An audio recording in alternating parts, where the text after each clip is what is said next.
Selamat pagi, teman-teman, Bapak Ibu. Jumpa lagi kita pagi ini. Tadi pagi saya baru upload tentang Bank BCA, tapi tiba-tiba barusan saya dapat berita seperti ini. Tiba-tiba muncul nama Lo Keng Hong kuasai 6,28% saham Intiland atau DILD.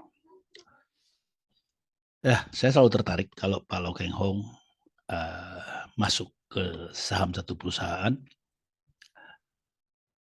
Kenapa? Karena Pak Lo Keng Hong ini tujuannya jangka panjang, 4 tahun, 5 tahun, nggak tahu ya. Tapi beliau pasti lihat sesuatu, prospek, potensi yang baik untuk masa depan. Nah, ini yang saya pegang. Saya sih tidak menyimpan saham 5 tahun ya, buat saya itu kepanjangan. Nah, udah tua ya, nunggu 5 tahun ya kalau masih ada. Kita nggak tahu soal umur, jadi saya pikir saya jangka pendek saja atau jangka menengah. Tapi dengan Pak Lo Keng Hong memilih satu saham tertentu, bagi saya itu berarti dia membuka jalan untuk satu tujuan jangka panjang. Nah, kalau beliau sudah membuka jalan untuk satu tujuan jangka panjang, ya saya akan mengikuti jalannya. Artinya naik turun dari sahamnya, fluktuasi dari sahamnya, dari harga sahamnya. Karena harga saham itu kan tidak naik garis lurus ke atas, tapi dia akan proses naik dan turun sesuai dengan minat pembeli. Minat pembeli ya sesuai isu, sesuai suasana lah. Nah, saya mengikuti itu saja. Karena untuk mengikuti kencang kendornya harga saham atau fluktuasi harga saham, saya butuh satu petunjuk bahwa saham ini jangka panjang akan bagus. Nah, ini tujuannya untuk apa? Untuk keamanan. Karena kalau kan jangan sampai kita beli saham, tahu-tahu perusahaannya kacau ya, sehingga harga sahamnya nggak pernah naik lagi. Nah, kita kan buang uang. Tapi kalau seperti ini, sudah ada nama Pak Lo Keng Hong di perusahaan itu, nah, kita tahu reputasi beliau, saya ada optimisme bahwa jangka panjang saham ini akan naik. Sehingga satu bahaya sudah berkurang. Ya, dalam berdagang saham ini yang bagi saya yang harus pertama-tama dilakukan itu adalah menghindari bahaya. Menghindari bahaya itu cara saya. Entah kalau orang lain, saya memang sangat konservatif ya, sangat hati-hati. Ya karena yang saya dan keluarga jalankan ini kan uang hasil kerja bertahun-tahun ya, tabungan, uang pensiun. Jadi yang pertama saya lakukan adalah menghindari bahaya. Nah, bahaya itu akan datang kalau tiba-tiba kita salah beli perusahaan yang tidak prospektif secara bisnis. Bisa saja sahamnya tiba-tiba tidur dan uang kita tak pernah kembali. Nah, dengan Pak Lo Keng Hong ini masuk, saya jadi punya optimisme kepada perusahaan ini. Tapi saya tidak langsung masuk. Saya akan lihat kenceng kendor dari harganya. Karena harga saham itu kadang kenceng naik ke atas, kadang kendor ya. Bearish istilahnya. Jadi kalau kenceng itu disebutnya bullish ya. Saya sebutnya kenceng aja. Kalau turun itu bearish. Atau kadang tidur aja dia. Ya, begitu-begitu aja. Nah, saya sih mencoba mengikuti kenceng kendor atau tidurnya ini. Kalau lagi tidur ya saya nggak masuk. Kalau lagi bearish apalagi saya nonton. Kalau bearish saya nonton. Kalau lagi kendor. Kenapa? Karena biasanya pada titik tertentu ada U-turn-nya, ada titik baliknya. Ya, kalau perusahaannya bagus, nah ini yang penting. Kalau perusahaannya punya prospek jangka panjang, lalu dia kendor atau bearish, maka akan ada titik baliknya dari harga atau U-turn. Nah, setelah U-turn terjadi itulah ada konfirmasi saya akan masuk. Karena punya optimisme atau perusahaan ini bagus, punya prospek.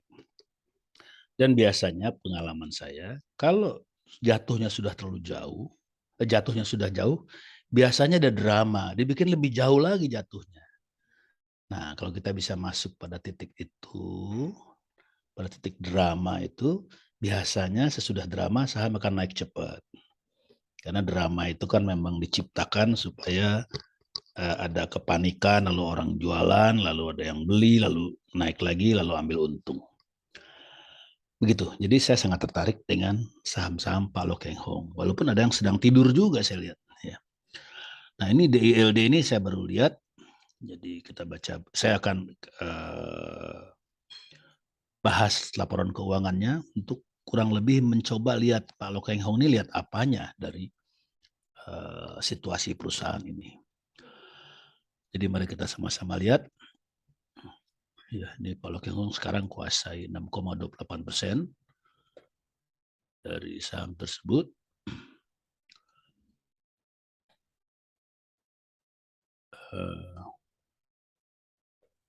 Ini isi beritanya.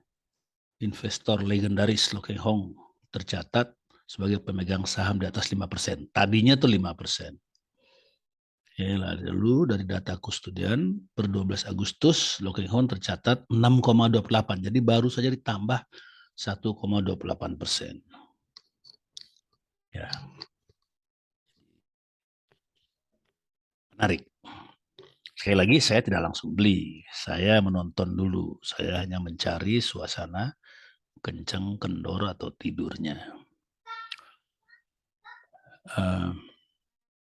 Sekarang kita lihat laporan keuangannya. Ini laporan keuangan yang ada di Indo Premier. Ya.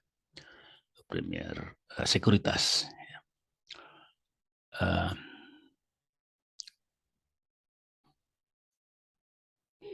Kita perhatikan income statement-nya dulu atau pergerakan bisnisnya ya. Ini saya zoom saja.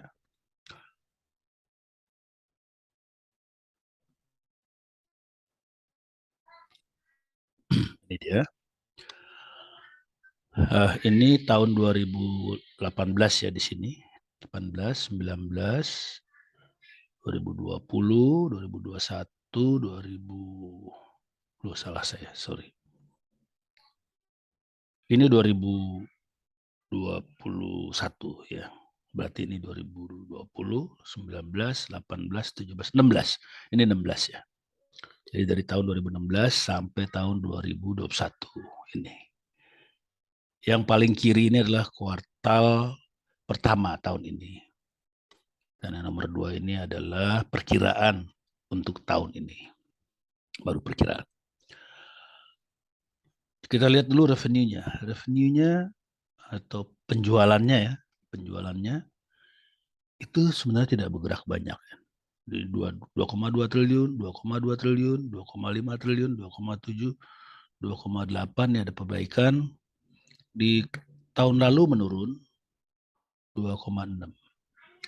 Oh ya, ini menariknya, ini kan tahun COVID ini, 2020 ya. Ternyata naik penjualannya. Masih bisa naik, walaupun sekarang agak turun. Jadi memang kelihatan, walaupun tidak melejit, tetapi perusahaan ini cukup bertahan dalam suasana yang kurang bagus, yang tidak bagus malah. Ya, jadi barangkali ini sebuah kekuatan ya, bahwa penjualannya tetap ya, stabil atau pelan-pelan bergerak naik.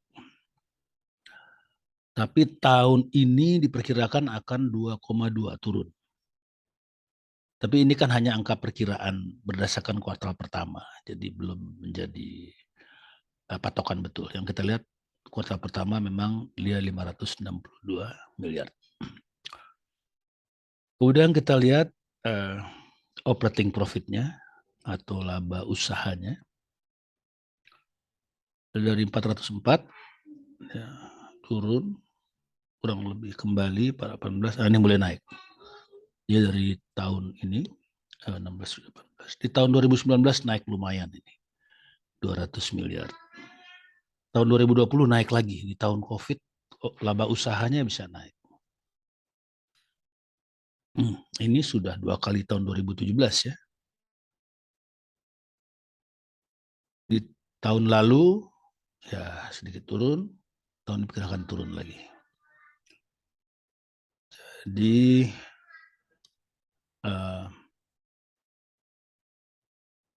saat ini sebetulnya belum kelihatan sebagai satu perkembangan baru yang lebih baik. Karena itu net profitnya kelihatan negatif ya.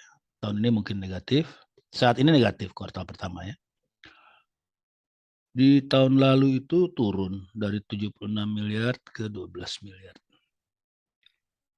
Ini menarik.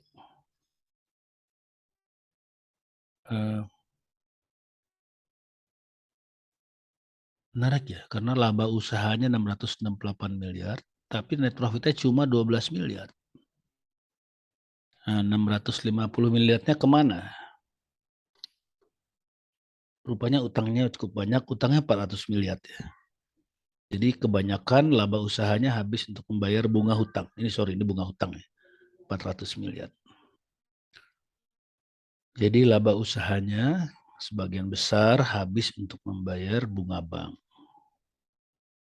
Mestinya masih ada sisa 265 miliar lagi, ini mungkin dipakai untuk biaya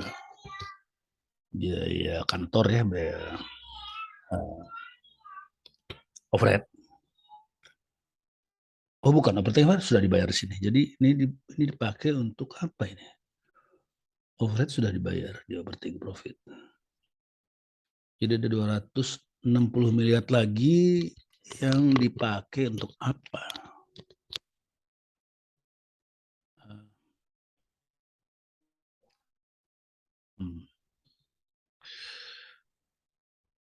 Tidak tahu ya. Tidak kelihatan di sini.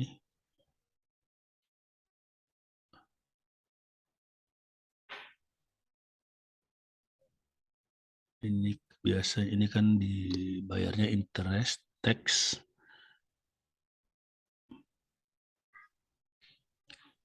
Mungkin pengembangan usaha barangkali ya.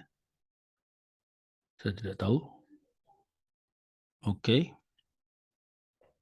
Lalu kita lihat sebentar ya, kesimpulannya dari kondisi bisnis saat ini untuk tahun lalu dan tahun ini kita belum lihat satu perkembangan yang baik. Net profitnya malah negatif.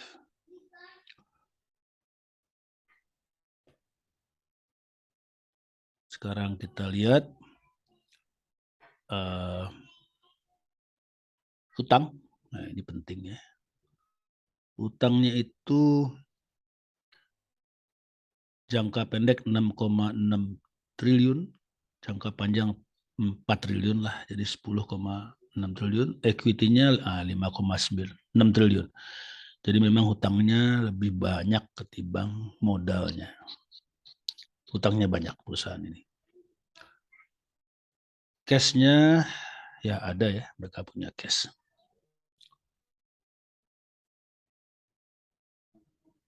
Harganya sekarang sedang rendah ya, kalau kita lihat 2017 pernah 350, turun terus, ini pernah 156, ini baru naik lagi ke 200. Ini mungkin karena Lo Keng Hong ini. Baik. Oh belum, ini Lo Keng Hong belum tambah ya, tapi ini harga di hari ini. Ya mungkin saja nanti kita lihat. Sekarang kita lihat rasio keuangan. Kita lihat dulu perkara hutang, debt to equity. Jadi hutang dibandingkan dengan modal, ternyata 1,8 kali, jadi hutang lebih banyak.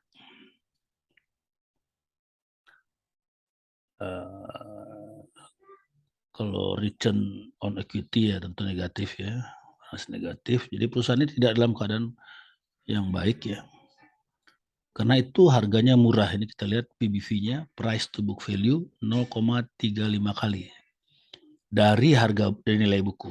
Jadi di harga saham saat ini 200 rupiah itu cuma sepertiga dari nilai buku. Jadi masih murah ya. Malah sebelumnya ini sempat 0,27, seperempatnya. Oke. Price to book value ini demikian. Saya kira tidak ada yang menarik lagi ya. Jadi kondisi perusahaan ini belum baik. Kenapa Bapak Lo Keng Hong membeli? Tentu dia melihat prospek.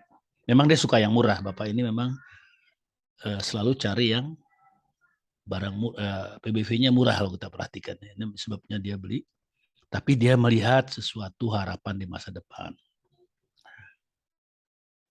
Jadi tidak di laporan keuangan ini. Laporan keuangan tidak menunjukkan kepada kita satu harapan di masa depan, belum jelas lah ya. Tapi Pak Lokeng Hong berani beli, tentu dia melihat sesuatu, berarti dia melihat prospek bisnisnya atau dia mengerti rencana usaha dari perusahaan ini. Beliau ini kalau naksir perusahaan biasanya serius, bahkan sampai datang ke perusahaan tersebut, diskusi dengan para manajemennya. Jadi banyak yang beliau tahu. Kalau kita kan enggak, kita cuma lihat-lihat grafik aja.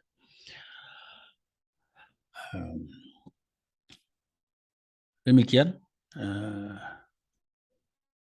Lalu kita lihat harga grafiknya.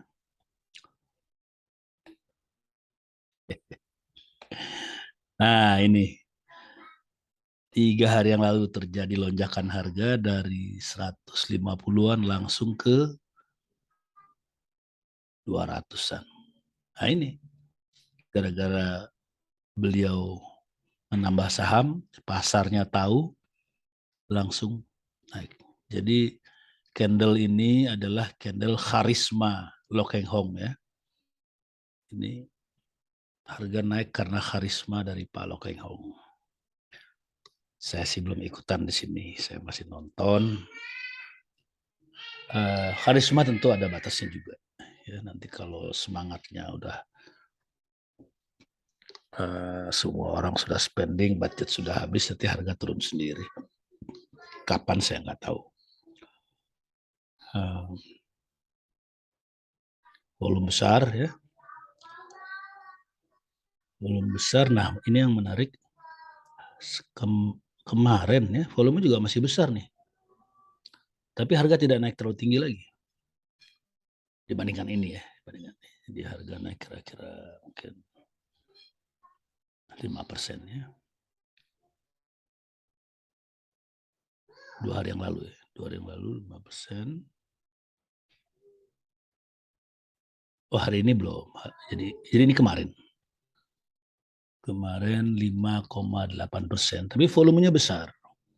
Artinya apa? Coba perhatikan. Ini volume besar, harga langsung naik. Jebret. Artinya apa? Orang cenderung beli, tidak jualan. Lebih banyak, lebih semangat yang beli. Nah, karena yang jualan bertahan, maka harga naik. Ya, terpaksa, yang minat beli terpaksa beli harga tinggi. Itu intinya. Tentu ada yang jualan, tapi yang berminat beli terpaksa beli pada harga yang tinggi. Yang punya barang jual mahal. Tapi di sini apa yang terjadi? Volume juga besar, ya, walaupun tidak sebesar 2 hari sebelumnya, tetapi harga tidak naik terlalu tinggi. Artinya yang punya barang tidak jual terlalu mahal. Ya, enggak jual mahal lah. Ya udah naik 2%, 3%, 4% jual. Jadi dalam berdagang ini saya selalu perhatikan kekuatan minat beli dan kekuatan minat jual. Karena kan ya itulah ya dagangnya. Kalau minat beli lagi tinggi, minat jualnya rendah atau jual mahal, ya terpaksa harga naik. Kalau minat beli lagi tinggi, yang jualan juga happy menjual, nggak jual mahal, ya harga akan kurang lebih stabil. Kalau minat lagi tinggi beli, terus yang jualan lebih tinggi lagi minat jualannya, ya harga turun. Kalau minat beli nggak ada, ya, ya kalau saya sih kalau minat beli nggak ada, saya nggak belilah. Jadi begitu. Menarik Bapak Lokeng Hong ini. Saya berterima kasih beliau investasi, saya punya bantuan untuk melihat jangka panjang. Kalau beliau survei, studi, saya kan nggak usah, cuma lihat aja. Follower, nah saya ini follower aja. Follower yang tidak loyal-loyal amat, karena saya nggak langsung masuk. Jadi saya paling enggak akan saya ikuti terus saham DILD ini dan perhatikan kapan kenceng kendornya. Barangkali ada rezeki saya di situ sedikit-sedikit. Demikian DILD Pak Lokeng Hong. Terima kasih teman-teman. Salam sehat. Selamat pagi.